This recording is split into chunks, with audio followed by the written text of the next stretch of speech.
ay pahimangno mahitungod sa atong pag-minister diha sa spiritual warfare.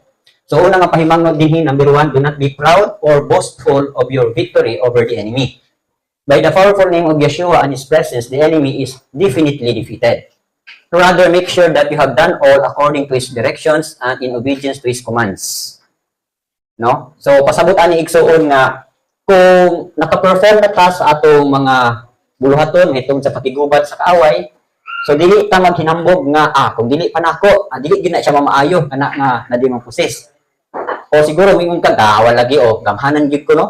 O pasabot ba nga nahimo na kang boastful or naghinambog na ka, pili gyud kung ka kay naigo ka spiritus garbo. So kinahanglan humble gid ta, mo yung sa pulong the meek shall inherit the earth.